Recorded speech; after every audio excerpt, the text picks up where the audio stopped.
tengo yo una que tú... Sí, puede estar sentado ahí. ¿Quién dijo que no? Sí, ve, dile. Que le va a gustar. Doctor, el señor que anda con ella, se puede sentar ahí, no importa. Yeah. Dígame. Dígale, doctor. El paquetito este del micrófono.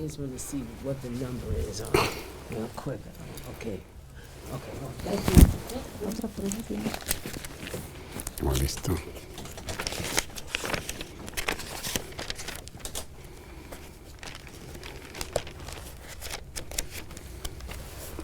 Ya, vamos a ver.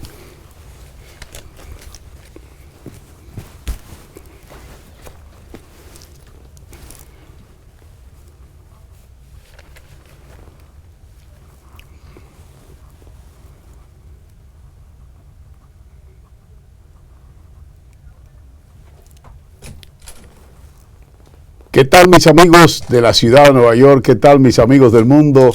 Bienvenidos a Punto de Vista, que llega a ustedes cada semana gracias a MNN y que cuenta con la dirección ejecutiva de Zenaida Méndez, la producción de Dulce Mateo y, como siempre, un servidor, Carlos Cabrera.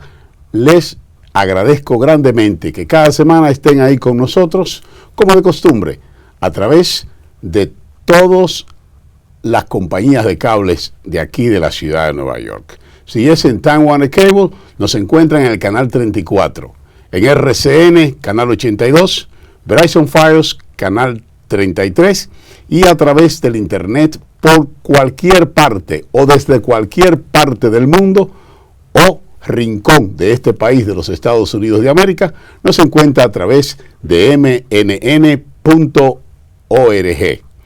Y haciendo clic en el canal número 1 los jueves, porque los domingos también estamos en el aire a partir de las 8 de la mañana con Punto de Vista, pero por canales diferentes. Si es en Time Warner Cable los domingos a las 8, es el canal 67, RCN el canal 85 y Verizon Fios canal 36. A través del internet, igual, mnn.org, pero haciendo clic en el canal número 4 de esta planta televisora. A ustedes, como de costumbre, agradecerles que sean parte de la coproducción con nosotros. Siempre van a estar ahí los teléfonos para que ustedes nos llamen y tomen parte y podamos expresarnos ejerciendo libremente el derecho que nos da la primera enmienda de la Constitución de Estados Unidos, de expresarnos y hacer saber los temas que nos interesan y los asuntos que nos preocupan en esta gran urbe, en este gran arcoíris cultural y étnico que es la capital del mundo, la ciudad de Nueva York. Siempre tenemos cosas de qué hablar. Esta semana, señores, tenemos un programa bien picadito, ya que vamos a estar conversando con una de las profesoras de muchos años de la Universidad Autónoma de Santo Domingo, la primada de América, y con la cual vamos a estar hablando acerca de su libro El origen psicológico de la personalidad violenta, un tema que nos invita a todos porque a todos nos afecta. También vamos a estar hablando, como siempre, el último jueves de cada mes con el neurocirujano cubano, el doctor Heriberto Pacheco, con quien abordamos cada mes un tema diferente de la salud que siempre nos ayudan sus consejos. El doctor Pacheco estará con nosotros y además de eso, señores, quiero comentar algunas de las cosas que han pasado en estas semanas y que van a pasar a partir de este viernes, del 26 al 28, se va a celebrar nuevamente la Feria del Libro de la República Dominicana aquí en Nueva York. La Feria del Libro va a ser el 26, la inauguración en el United Palace, en la noche del viernes 26, el 27 sábado y el 28 domingo, de 9 de la mañana a 8 de la noche, en la Escuela Secundaria Gregorio Luperón de la calle 165 y Ámsterdam.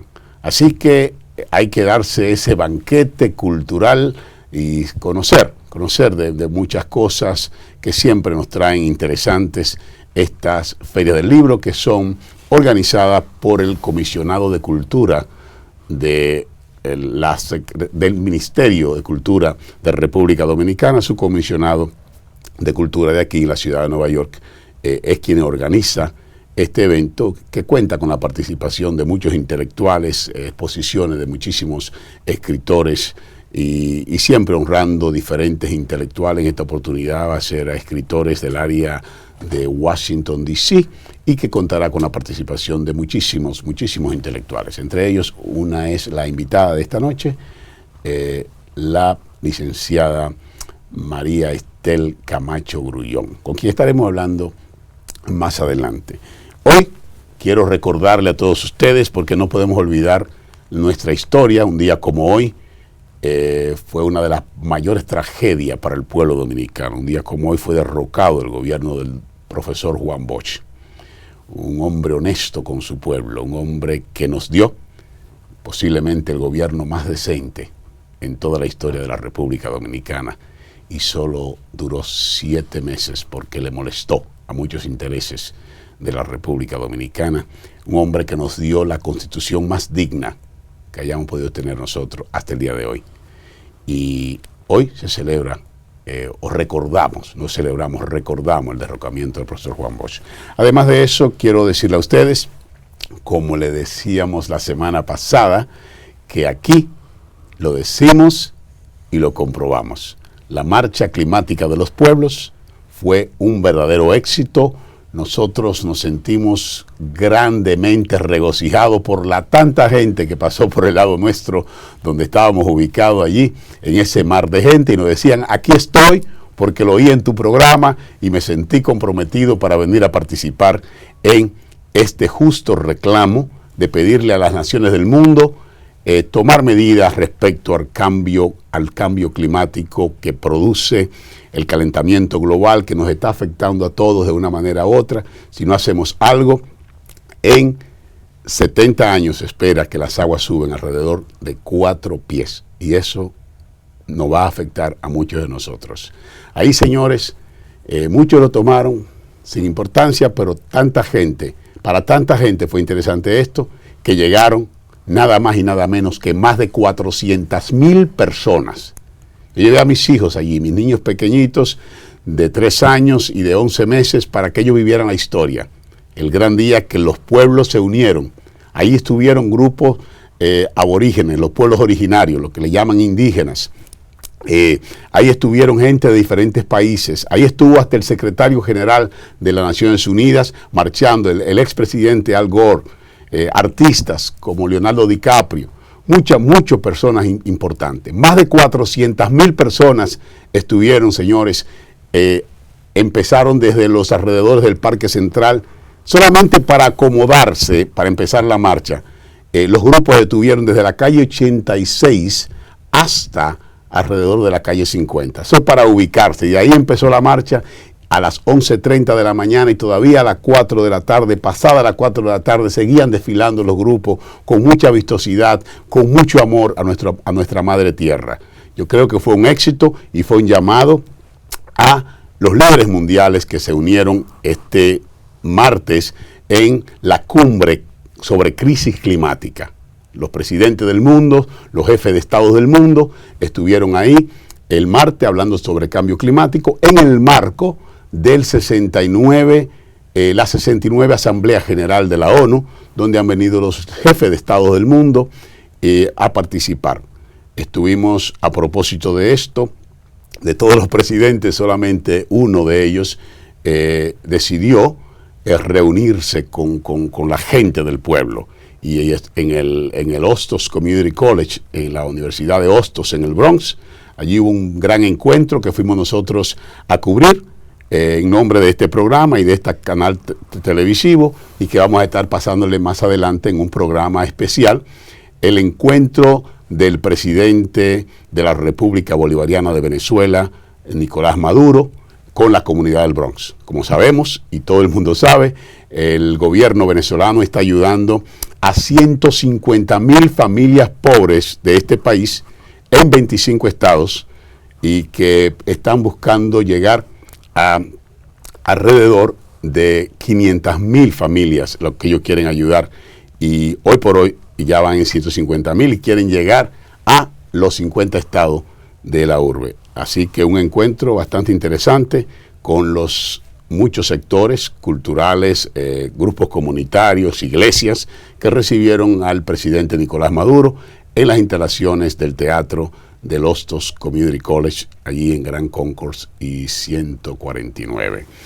Quiero también decirle a ustedes, señores, que el día 3 de octubre va a ser la sentencia de la ex asambleísta estatal Gabriela Rosa, que fue la primer mujer dominicana en la historia al ser electa en la Cámara Baja del Estado de Nueva York, en la Asamblea Estatal, y que desgraciadamente tuvo que renunciar a su puesto por un error que cometió hace muchos años antes de ella ser electa, producto de la gran crisis, producto de el desorden, el desorden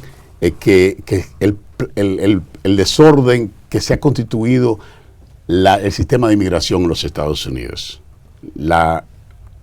Lo que sucedió con Gabriela Rosa es exactamente por lo que están pasando 11 millones de indocumentados en este país.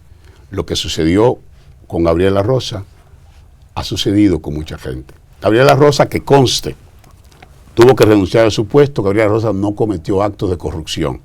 Gabriela Rosa no robó. Gabriela Rosa no hizo nada deshonesto durante su periodo electo. Sencillamente, hace muchos años, cuando llegó a este país, estaba indocumentada, pagó $8,000 a alguien para obtener su residencia y luego se hizo ciudadana de Estados Unidos. Alguien se enteró de eso, quizá por intereses políticos, yo no sé detalle de esa investigación, y llegó a conocimiento de los fiscales generales federales de este país, y ellos investigaron, y producto de esto ella ha sido llevada a la justicia, tuvo que renunciar y se le va a dictar sentencia el día 3 de este mes, por lo que muchos sectores van a ir a apoyarle a ella, ya que ella no ha hecho nada como funcionaria electa. Sencillamente nosotros no apoyamos las cosas que están mal hechas. Sin embargo, hay una realidad que es innegable. 11 millones de personas y muchos otros millones de personas, por vivir el sueño americano, hicieron lo mismo que hizo Gabriela Rosa, aunque no lo estemos justificando. Pero mucha gente se casó por negocio. Mucha gente anda con otro nombre que no es el de él. Esa es la realidad del inmigrante, no solamente de República Dominicana, el inmigrante de muchísimos rincones, de muchísimas razas, de Europa, de Asia, de América, de África. Hay un tío por ahí, varios familiares del presidente Barack Obama que son indocumentados, que eso no es un secreto para nadie. De su padre africano, un hermano, es indocumentado aquí en Estados Unidos. Esa es la realidad y ha sido la realidad de muchísima gente. Así que es bueno ir a la Corte Federal del Distrito Sur de Manhattan el día 3 de octubre a las 9:30 de la mañana. Esto está en el 500 de Pearl Street, Pearl. Ahí está la Corte Federal Distrito Sur de Manhattan, en el 15 piso, el salón 15B. Ahí se va a dictar sentencia a Gabriela Rosa el día 3 de octubre. Y creo que merece ella el respeto de nosotros, ya que nos sirvió tan dignamente en el tema de inmigración, en el tema de la educación de nuestros hijos, en el tema de la violencia doméstica, en muchísimos otros temas de interés para nuestra comunidad. Ella con mucha dignidad nos representó. Así que vamos a apoyarla en este momento difícil para ella. Señores, vamos a tener ahora la oportunidad de conversar con la profesora María Estel Camacho Grullón. Ella es catedrática de la Escuela de Psicología, de la Facultad de Humanidades, de la primera universidad del continente americano, la Universidad Autónoma de Santo Domingo, UAS. Bienvenida, licenciada, a nuestro programa Punto de Vista. Qué placer tenerle con nosotros. Así es. Estoy muy contenta de estar aquí. Te doy las gracias y qué interesante que los dominicanos estamos siempre aportando. Somos un pueblo muy colaborador y me gustó mucho todo tu comentario. Yo lo he estado siguiendo, eso de caminata eso fue interesantísimo. A mí me conmociona que los pueblos podemos compartir sanamente, Sí. y tenemos tanto que dar. Una de las cosas que hablaste sobre la dominicana, que hablaba de la violencia doméstica, eso es uno de los puntos críticos que tenemos que trabajar en la sociedad actual. Sí. Y la violencia doméstica es algo que todavía está muy, aunque a nivel legal, a nivel jurídico, está ya como plasmado. O sea, si alguien me toca y no me gusta, y si esto, yo lo denuncio. Eso está claro. Lo que no está claro es los puntos psicológicos para que lleguemos a una violencia familiar donde ya acaba en una situación muy grave como la muerte, o las dos, o ambos de muerte, o muerte de todos. Profesora, ¿qué le trae por la ciudad de Nueva York? Y básicamente que voy a promocionar el libro que he escrito se llama Origen psicológico de la personalidad violenta.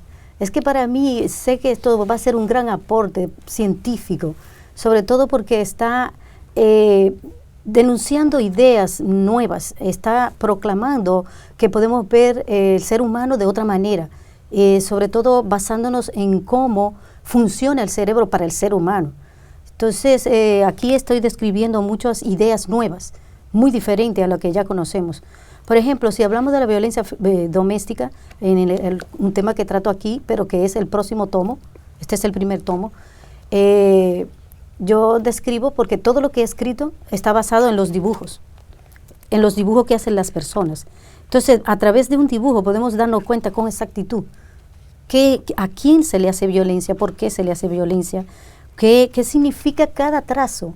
Entonces, una de las cosas que, a pesar de que la psicología ya está hablando o sea, hace tiempo que está hablando de los dibujos y la interpretación de los dibujos, pero mi aportación es que lo que hemos encontrado es mucho más profundo que lo que hemos visto hasta ahora. Y podemos darnos cuenta qué está pasando en un cerebro para que mate a una persona, por ejemplo, el hombre a la mujer. Hay una situación exacta, cerebral, para que una mujer se deje matar por un hombre. Por ejemplo, estoy hablando de lo más grave.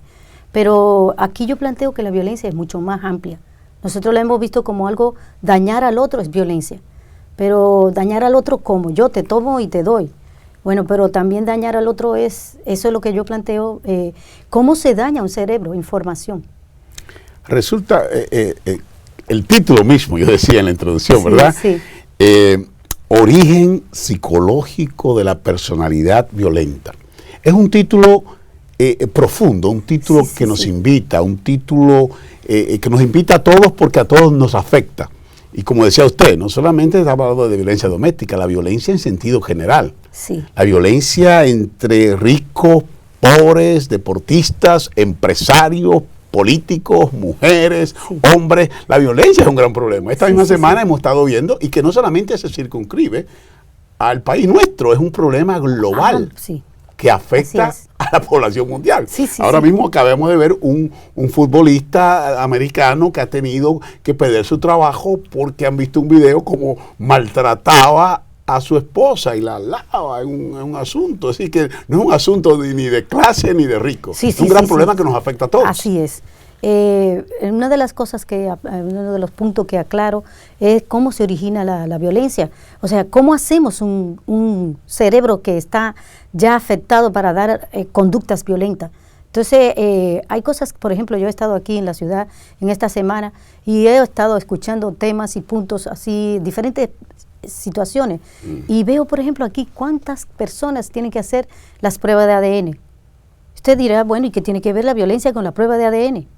Esa es la pregunta que me he estado haciendo.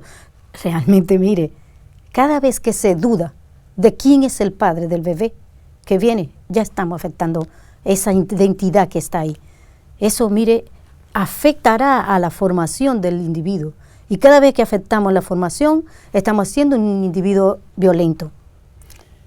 ¿Qué le ha motivado a usted a escribir este libro? Yo sé que en República Dominicana uno de los grandes problemas que tenemos... Yo me motivé a escribir, primero siento que es una gran aportación y eso me motivó profundamente a estudiar el tema.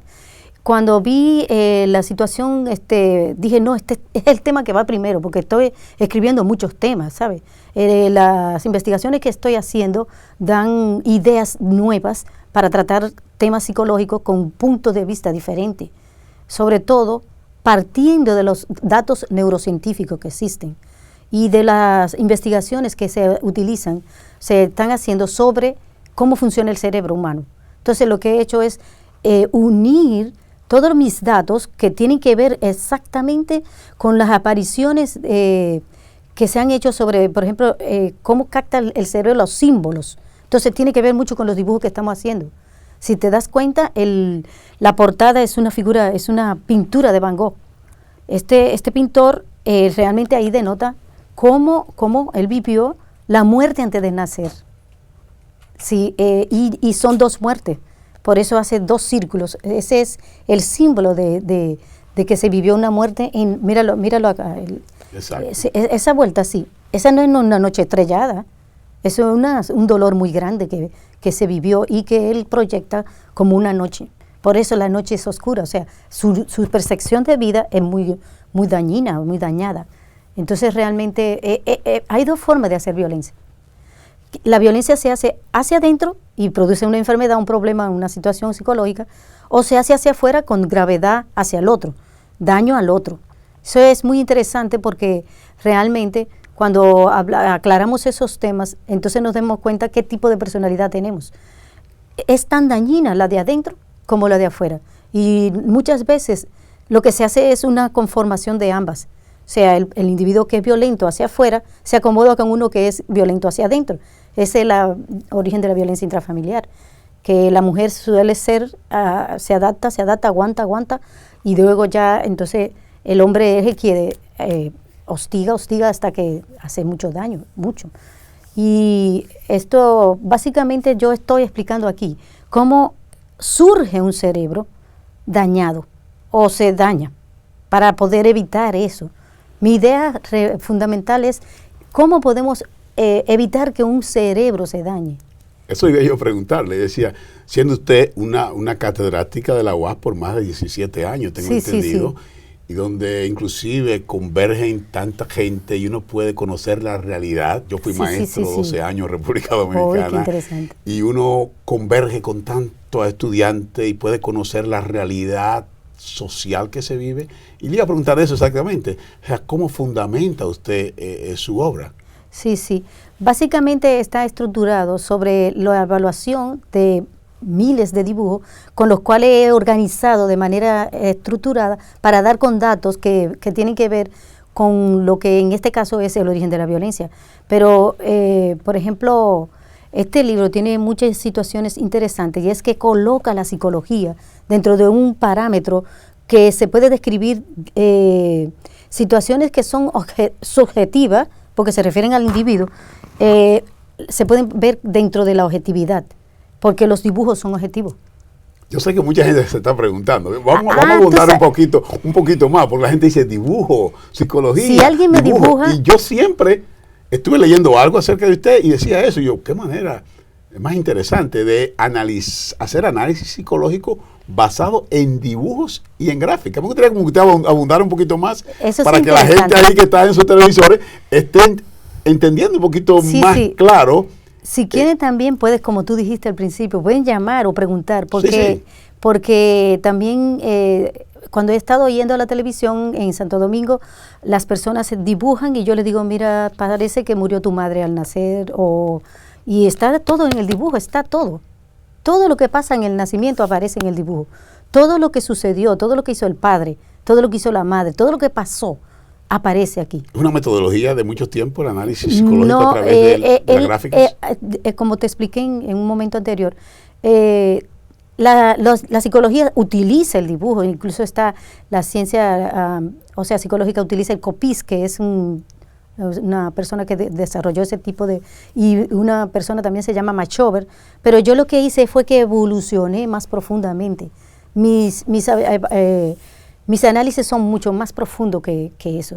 Entonces, por ejemplo, yo no he desarrollado, yo explico la personalidad, pero realmente explico el origen del cerebro, cómo se origina un tipo de cerebro, que es mucho más profundo. Por ejemplo, esto me ha dado a conocer, por ejemplo, ideas diferentes sobre la epilepsia, sea, explicaciones que tienen que ver con cosas muy diferentes a lo que tenemos planteado, y no son solo diferentes, sino, mejor dicho, que aportan, porque no es que esté diferentes médicamente, sino que aportan una nueva idea.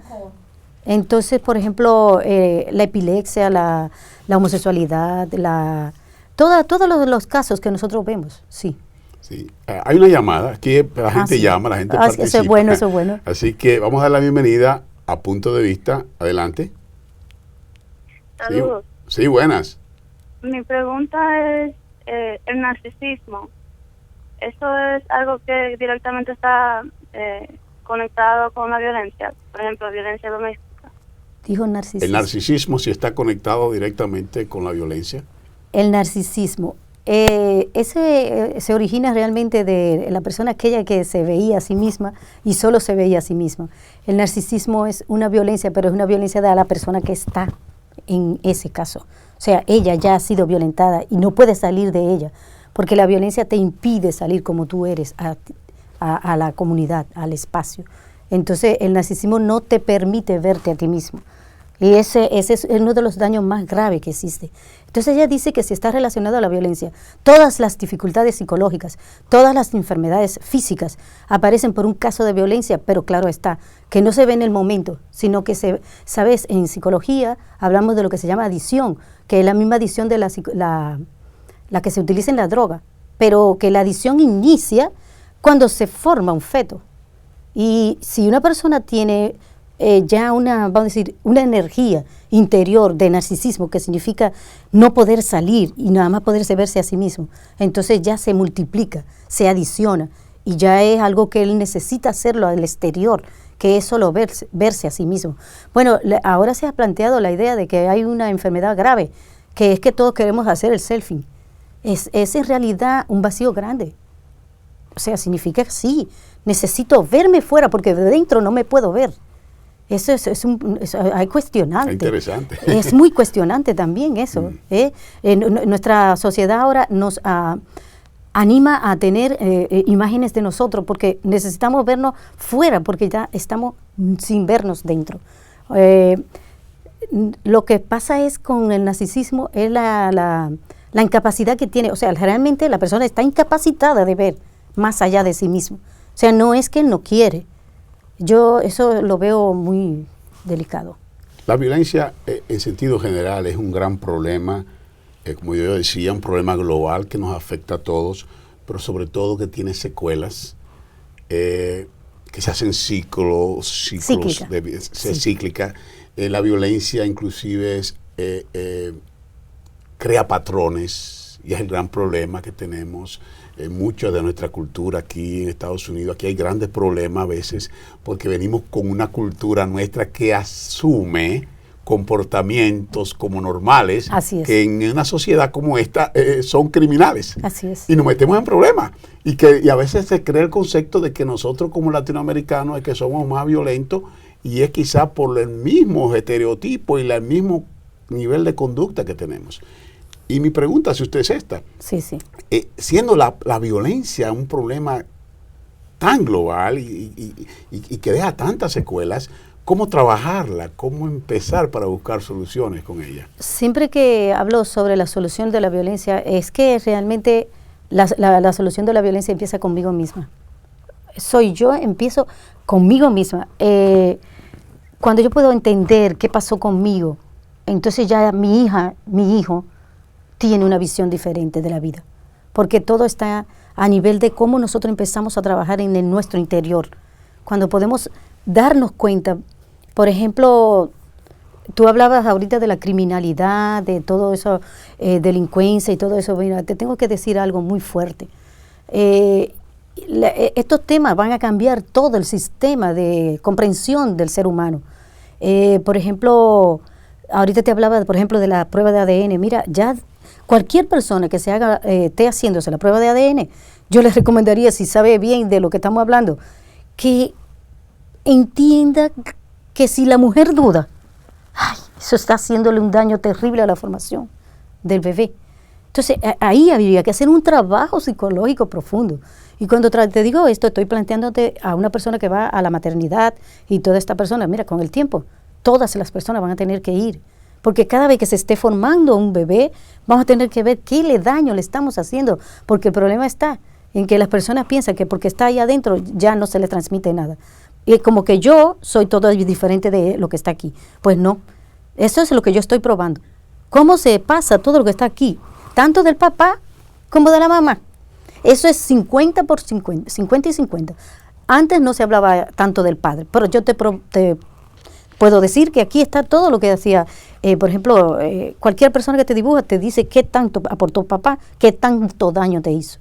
Bueno, pero estamos hablando de la prueba de ADN y la maternidad. Luego te podría decir de los criminales. Ahora cuando tú dices de los criminales, te tengo que decir que las veces que he estado en cárceles evaluando personas, realmente te tengo que decir algo que es fuerte y profundo. Los criminales no saben lo que hacen. Ellos no pueden contar. No es que ellos se hacen, es que no pueden, porque los crímenes no se originan en la persona que lo está haciendo. Los crímenes son cerebros dañados que han aportado daños a ese cerebro, y ese cerebro es el que ejecuta. Pero ya está dentro de ellos. Ellos no saben lo que hay. Si pudieran, no lo hicieran. Si pudieran tener conciencia, no lo hicieran. Por eso ellos te dicen siempre, no, yo no la maté, ella se cayó. No, se niegan, porque negar para ellos es afirmar que no pueden verse. Su participación en el marco de la Feria del Libro, ¿a qué se circunscribe? Yo tengo varias actividades. Primera es que voy a poner a circular el libro aquí, mejor dicho, y también voy a hacer alguna conferencia y voy a estar trabajando como parte de la UAS, porque yo estoy circunscrita al trabajo que hace el Departamento de Psicología de la Universidad Autónoma de Santo Domingo. Sí. Ok. Hay otra llamada. Bienvenido a Punto de Vista. Adelante. Buenas noches. Buenas. Sí, tenía una intriga. Alguien trajo el tema del narcisismo y la violencia, coalición. Quería saber de la incapacidad que se mencionó, ¿cómo se aliviaría para poder tratar de arreglar esa situación, para que una persona así sea menos violenta? ¿Tú te refieres a cómo se aliviaría el narcisismo como tal? Sí, señor. Ok. Como explicaba anteriormente, el narcisismo tiene que ver con que la persona no puede verse, no puede ver a los otros, pues tiene que verse a sí mismo. Entonces, no tiene que verse a sí mismo, es porque realmente no puede interiorizar su propia imagen. Entonces, el ejercicio, eso es otra cosa, te tengo que decir, que todas las cosas que hablo también tienen un método y una forma de cambiarla. Habría que trabajar que la persona pueda sentirse un poco él, porque la persona narcisista no se siente en ellos, sino se sienten que tienen que verlo, porque sienten que nadie lo ha visto. Entonces necesitan, para tú sentirte, la persona que ha preguntado esto, yo les recomiendo que se recueste varias veces. ¿Sabes qué? Tiene un efecto increíble estos ejercicios. Se recuesta en la cama y en un momento que esté solo, tranquilo, y percibe cómo está su cuerpo y se habla a su cuerpo. Y ese es un ejercicio muy interesante para bajar la tensión sobre el narcisismo. Se recuesta, respira y se pregunta cómo está. Y va pasando por todas partes del cuerpo y pregunta cómo está mi cuerpo, cómo estoy en mis hombros, cómo está mi pelo, mi cabeza, cómo me siento, y tú te vas respondiendo. Y eso va a llenar interiormente. Y sobre todo valorar lo que piensas, lo que eres, lo que dices, las cosas que quieres, sin tener en cuenta mucho lo del otro. Empieza a separar una cosa del otro. La persona que es narcisista tiene que verse a sí mismo y empezar a valorar lo que es. Empezar a hacer unas terapias para conocerse a sí mismo, estar seguro de sí mismo. Y lo que no desea. Tener que reafirmarse con el a sí otro, mismo. sí. Profesora, un placer tenerle aquí, está en su casa. Gracias. Así que agradecemos mucho, éxito en la presentación de su libro en la Feria del Libro, que va a iniciar mañana y que va a estar durante todo el fin de semana en la Escuela Gregorio Luperón de la 165 y Ámsterdam. Muchas gracias por estar con nosotros. Y ustedes, amigos, no se vayan. Después de la promo venimos con el doctor neurocirujano, doctor Heriberto Pacheco, con quien estaremos hablando de un tema de gran interés. Uno de los temas que la doctora mencionó, el dolor.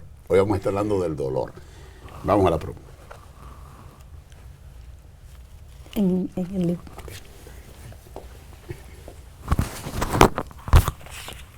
To empower, get knowledge, practicing independent journalism, communicating without corporate or political control. Llame y dialogue con el anfitrión Carlos Cabrera sobre los acontecimientos actuales que dan forma a la ciudad de Nueva York.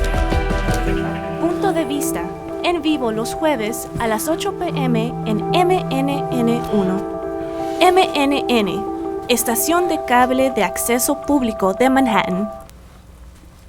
Mis amigos televidentes, y en la continuidad del programa aquí, Punto de Vista, como siempre, tratando temas que tienen que ver con ustedes, temas que tienen que ver con nosotros, preocupándonos por las cosas que ocurren a nuestros alrededores.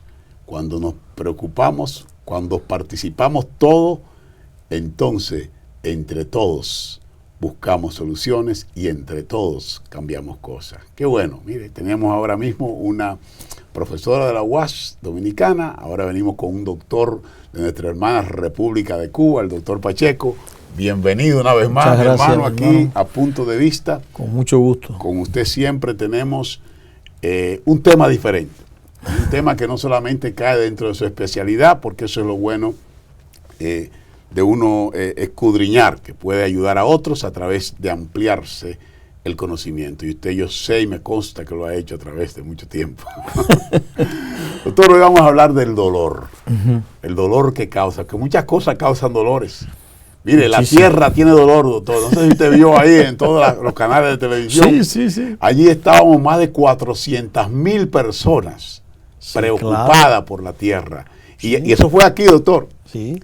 porque 350,000 más se manifestaron desde otra parte del mundo, de diferentes continentes, en Australia, en Bangladesh, en India, en Inglaterra, en Alemania, en muchísimos países.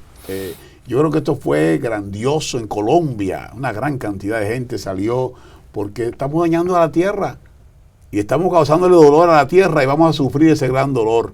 Pero hoy vamos a hablar del dolor humano y usted nos va a explicar bien acerca de esto. La gente está invitado para llamarnos, no solo hablar de esto, también cualquier pregunta que ustedes tengan. Este hombre está, yo le llamo mi enciclopedia médica particular. Muchas gracias. Doctor, ¿qué es el dolor? Bueno, realmente se pueden dar muchas definiciones de dolor. Como este es un programa que realmente es educativo, nosotros vamos a tratar de hablar en una terminología que la persona que nos está escuchando y nos está viendo pueda entender. Hay varias clasificaciones, una de ellas es la que dice que son manifestaciones que afectan al ser humano desde el punto de vista psicológico, desde el punto de vista espiritual, desde el punto de vista somático, desde todo punto de vista. Yo le digo el dolor, la miseria perfecta. Y en realidad quien prácticamente habló de estas cosas así fue Dante, quien dijo que era el sinónimo de la condenación eterna o lo que más se parecía a ella. Dante, todo el mundo sabe que fue el que pintó el infierno. Y él, cuando hablaba del dolor, le decía así, el estado de condenación perfecta. Porque el dolor, como yo decía inicialmente, afecta desde el punto de vista psicológico, desde el punto de vista emocional, desde el punto de vista orgánico, y ahí ustedes pueden ver en su pantalla, como dice, dolor sinónimo de la condenación eterna, o al menos su aproximación. Es algo irresistible. Todo el que ha tenido dolor, y prácticamente se puede decir que el 53% de las personas padecen de dolor, y a veces dolor crónico, dolor para toda la vida. A mí me causaba mucho interés tratar este tema, porque a simple vista puede ser que se vea un poquito soso. Sin embargo, cuando vemos y nos circunscribimos a la realidad en la que vivimos, usted se imagina a la gente que ustedes conocen, que yo conozco, que la vida le ha cambiado por dolor. Sí, señor. La gente que ha tenido que ¿cómo se llama? Cuando usted se deshabilita. Así mismo. Cuando usted deja de trabajar, cuando usted deja de funcionar, cuando usted opta por obtener menos ingresos porque ya el dolor, sea de las espaldas, sea de aquí abajo de las caderas, sea el dolor en las piernas, lo llevan a deshabilitarse. Así mismo. Y lo vemos constantemente. Así Gente mismo. que hasta se ven amargados Por eso decía, por el dolor. psicológico, espiritual, emocional, orgánico. Y hay una característica. El dolor usted no lo puede ver, pero sí lo puede sentir. Ahí sí. Nadie lo puede ver, pero sí lo puede sentir, por eso lo pongo ahí en la pantalla. Nadie ha visto nunca el dolor, pero ocasiona todas esas cosas que me acabas de decir. Doctor, ¿y cómo se clasifica el dolor? ¿Cómo se puede clasificar el dolor? Bueno, de una forma muy sencilla se puede decir que hay dolor agudo y dolor crónico. Dentro de eso en medicina hay muchas clasificaciones. Está la clasificación de el dolor orgánico, el dolor somático, el dolor psicogénico, el dolor funcional, el dolor a distancia, el dolor reflejo, pero todo en definitiva es dolor. Y entonces nosotros decimos muchas veces, bueno, la forma más sencilla de poderle explicar a las personas es decirle dolor orgánico, funcional o psicosomático. ¿Por qué? Porque puede haber un sustrato orgánico en el organismo, es decir, una lesión X, puede haber una alteración funcional que lo produce, o puede haber una lesión psicosomática, algo que la persona lo siente, pero muchas veces no se encuentra la causa del dolor, porque usted lo investiga y no le encuentra la causa del dolor porque el dolor está aquí. Y se han hecho muchísimas cosas para poder describirlo. Pero hay algo que es importante, dolor agudo y dolor crónico, para que la persona lo entienda. Agudo, el que se presenta y que dura menos de una semana. Y el dolor que ya se va haciendo crónico es aquel que dura más de un mes, que incapacita a la persona. Doctor, ¿y hay estadística de cómo se comporta el dolor en el mundo? Sí, cómo no. Por ejemplo, el impacto que tiene el dolor es superior al impacto que pueda tener en la salud la diabetes, el cáncer, las enfermedades cardiovasculares. Se dice que el 53% de las personas han tenido dolor en el mundo en las últimas 2 semanas. En las últimas 2 semanas, el 53% de las personas en el mundo, es decir, más de la mitad de la población del mundo ha tenido algún tipo de dolor. Y se dice que 1 de cada 3 personas tienen dolor permanente. Y además de eso, hay clasificaciones económicas. En Estados Unidos, por ejemplo, cuesta 600 billones de dólares el dolor, o sea, lo que afecta a la economía. Y desde el punto de vista de salud, 300 millones o billones de dólares es lo que afecta a la salud en dinero. Y por otro lado, en el mundo se ha visto que alrededor de 2,5 billones de personas tienen dolor. Y por otro lado, no hay una enfermedad, incluyendo el trauma, que no incluya el dolor. Es decir, me voy a referir, si usted tiene un infarto en el corazón, usted va a tener dolor. Si usted tiene un problema a nivel de los riñones, usted va a tener dolor. Está la famosa migraña, que muchas veces también lamentablemente a las personas la etiquetan de que tiene una migraña y realmente no lo es, porque hay muchas causas de dolores de cabeza.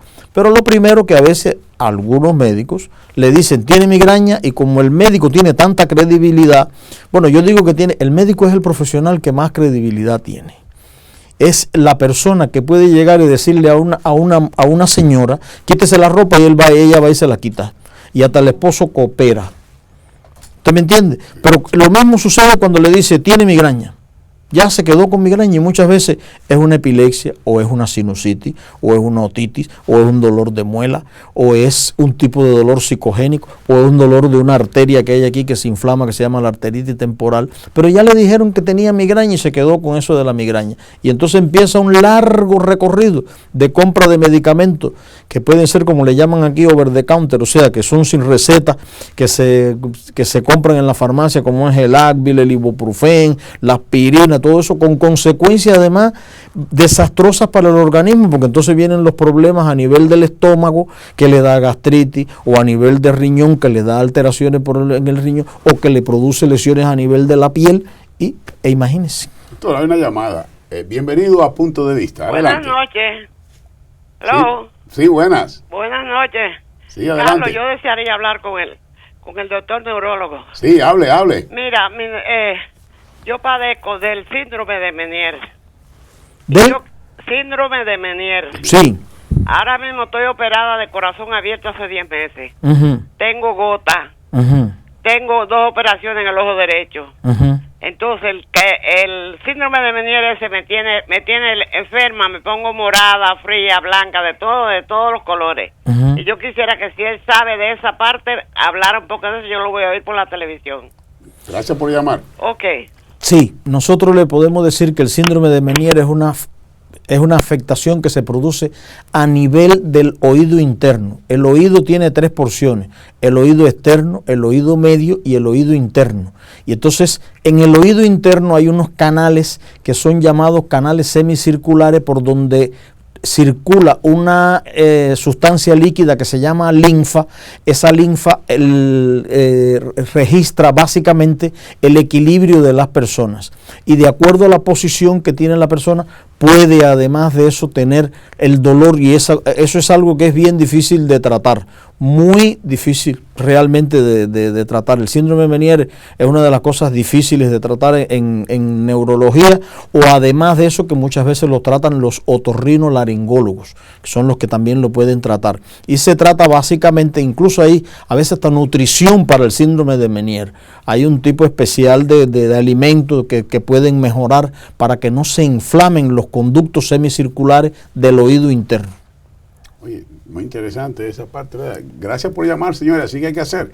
Llamar y quien conoce de las cosas puede decir. Me puede llamar fuera de cámara también, y nosotros amablemente le podemos dar una explicación mayor, e incluso la podemos ver y recomendarle algunas cosas, ¿ok? Siempre va a salir ahí el teléfono del doctor, lo puede apuntar. Doctor, en relación con otras enfermedades, ¿cuál es su relación con el dolor? Bueno, depende básicamente de cómo se produce el mecanismo. Nosotros decíamos hace un rato que, por ejemplo, el que tiene una enfermedad, por ejemplo, un infarto del corazón, para llamarle así, no enfermarle infarto del miocardio, porque muchas veces la gente no entiende, pues va a alterar allí fibras nerviosas, y esas fibras nerviosas le van a dar dolor. Pero el que tiene artritis también tiene inflamación a nivel de las articulaciones, y esos receptores, pues hay receptores del dolor. Recuerde que la piel, que es el órgano más grande del organismo, tiene receptores de dolor, de calor, de temperatura. Pero bueno, vamos a referirnos al de dolor. Van a afectar esos receptores, y esos receptores que son minúsculos, que están en la piel, pues va a representar en el cerebro la imagen del dolor. La gente va a sentir dolor. Pero por ejemplo, la gastritis te da dolor a nivel del estómago. La pielonefritis, es decir, una inflamación del riñón, da dolor a nivel de los riñones. La columna vertebral ni se diga. Ahora no sé si ya habrán puesto la imagen de una persona con la columna vertebral, que es uno de los dolores, aquí está, de las personas que a veces incluso de moverse nada más, cuando ya lleva un tiempo con manifestaciones de microtraumas a nivel de la columna, un disco comprime la raíz. Al comprimir la raíz da un dolor que se corre por toda la parte de atrás de la nalga, el muslo y la pierna hasta el pie. Muchas veces hay que operarlo, en otras ocasiones no se operan, depende del tratamiento que se le vaya a dar. Y está, por ejemplo, en los dolores del cáncer. Uno de los problemas serios con el cáncer es precisamente el dolor. Pero, ¿y qué impacto tiene el dolor en los seres humanos? Imagínense, vamos a lo que yo dije inicialmente. El dolor es la miseria perfecta. Y como tú muy bien decías en tu introducción de mi participación aquí en el programa, de una manera tan brillante, ¿cuántas personas hay incapacitadas por el dolor? Hay personas que usted los ve que le cambia la cara, porque usted lo ve que tiene que tener algo porque tiene dolor. Y si tiene un dolor, por ejemplo, en la columna que no se puede mover, nada más que de moverse, eso impacta. Y eso tiene una repercusión en su trabajo. Yo decía que causa la pérdida de $600 millones billones de dólares aquí en los Estados Unidos desde el punto de vista económico. Y eso está relacionado con la pérdida por el trabajo, con la asistencia médica, con el internamiento médico, con el costo de la medicina, con todo eso. Y sin embargo se sigue allí y no se habla mucho del dolor. Eso sin contar lo que cuesta solamente comprarlo, lo que está over the counter. A mí la mente a veces me vuela. Yo tengo una mente que parece una gaviota. Y yo estaba pensando, usted estaba hablando, pero mire, es tan grande este problema, es tan extenso este problema, que lo que usted acaba de decir, la medicina que se vende fuera de counter, que tiene que ver con el dolor, sin receta, sí, porque es tan generalizado que es una gama grandísima de productos que se venden sin receta precisamente para el dolor. Eso realmente, vamos a decir que a mi modo de ver no es muy bueno. No es bueno, pero no es muy bueno porque la mayoría de todos estos medicamentos tienen efectos secundarios. Y le voy a decir algo, yo tengo una conferencia preparada que se llama así, lo que le llaman en inglés side effect, o sea, efectos secundarios. Y que realmente no son tantos efectos secundarios como enfermedades que nosotros le producimos a la gente. Porque si usted le va a dar algo que le va a producir una gastritis, ¿qué es lo que usted le produjo? Otra enfermedad que le va a dar dolor también. Pero además esas gastritis a veces sangran, entonces hay que llevarte al hospital con un sangramiento. Hay que ponerte una transfusión de sangre porque hay gastritis que sangran muchísimo. Y entonces la transfusión, a lo mejor eres alérgico a ello y tienes un problema a nivel del riñón. Y así sucesivamente. ¿Tratamientos eficaces para el dolor los hay? Hay muchos tratamientos y el dolor realmente se conoce desde la antigüedad. Ha habido bombas, por ejemplo, de infusión que se colocan subcutánea para que la gente, bombas que se suministran medicamentos que pueden aliviar el dolor. Por ejemplo, hay bombas que se utilizan, o sea, están los opiáceos como es la morfina que se utiliza. Estos son medicamentos ya recetados, pero están también los otros medicamentos que no son recetados y hay multitud, hay hasta bloqueos, por ejemplo, de anestesia, para bloquear el dolor, un nervio, por ejemplo. Hay otra llamada. Bienvenido a Punto de Vista. Buenas. Sí, buenas. Buenas noches. Mira, yo quiero saber si la columna tiene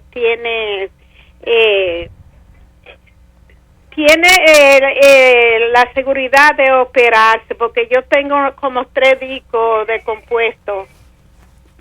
¿Qué efectiva es la operación de la columna con los discos descompuestos? Sí, no, y no es hace mucho tiempo, porque fue que yo tuve como una recaída para que me... Ok. Sí, muchas gracias por su pregunta. Es una pregunta muy interesante. Ok, gracias. De paso voy a decirle, durante mi carrera, no es para hacerme muy importante tampoco con eso, yo tengo más de 2.000 operaciones hechas en la columna vertebral. Eso depende de que la efectividad de lo que tenga la persona, porque hay muchas cosas que también se operan desde el punto de vista comercial, pero que no hace falta operarse. Y depende, porque muchas veces hasta las investigaciones, usted puede hacer un estudio de una resonancia nuclear magnética o un CAT-scan, como se le dice acá, y se puede observar de una manera indirecta que hay allí una hernia discal, y en realidad no es una hernia discal, es un engrosamiento de un ligamento que se llama ligamento amarillo, que muchas veces uno retira el ligamento amarillo y se acabó el problema, y otras veces hay estrechamiento del canal raquídeo, y el estrechamiento del canal raquídeo pues a veces es efectivo el hacer eso. O sea que lo más importante para poder ser efectivo en la cirugía de la columna, que es muy delicada, es específicamente un buen diagnóstico, buena experiencia del que lo está haciendo y que además de eso haya una buena recuperación.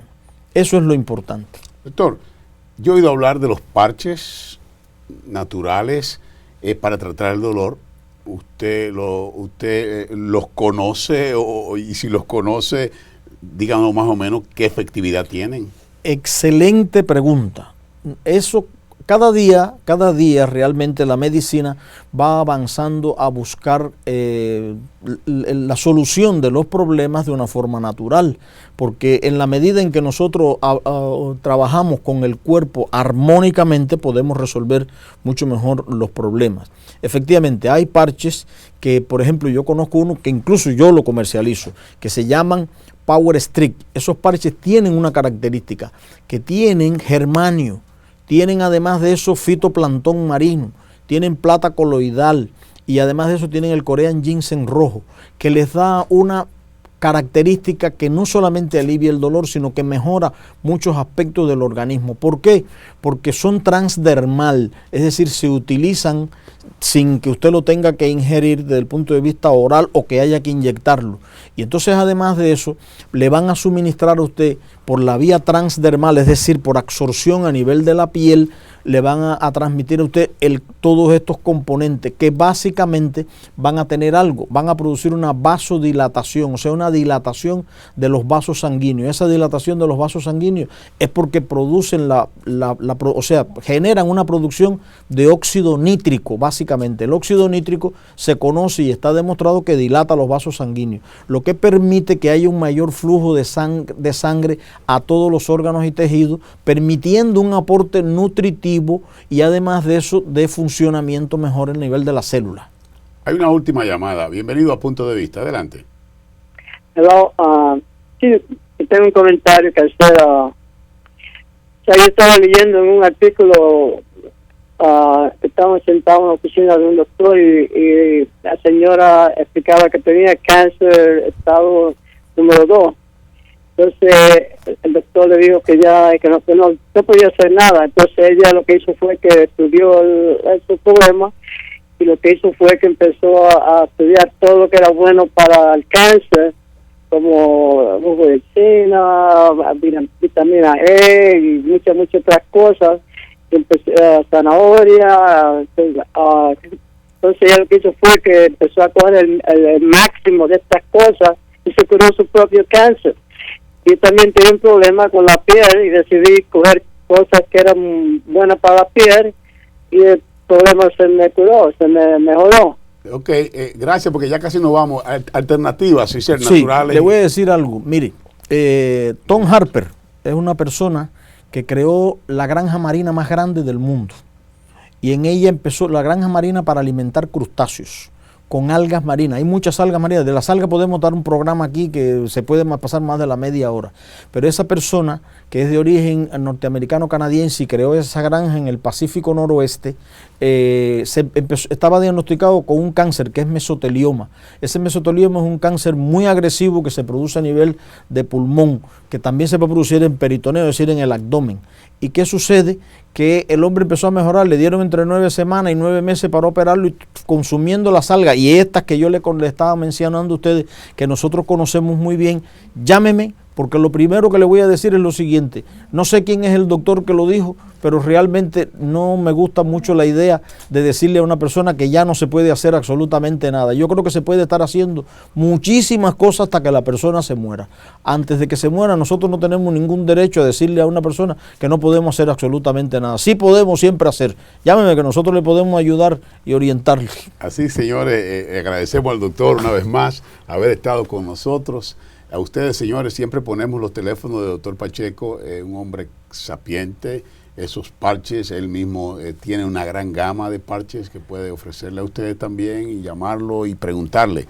Y no es un hombre que anda tratando de romperlo a ustedes económicamente. No, ni de robarle tampoco. Seguro. Así que gracias a ustedes, gracias, doctor Pacheco. Será pues hasta la próxima semana, cuando estaremos nuevamente con ustedes, el domingo a las 8 de la mañana. Será pues hasta entonces. Sí, es verdad, ¿tú qué es eso?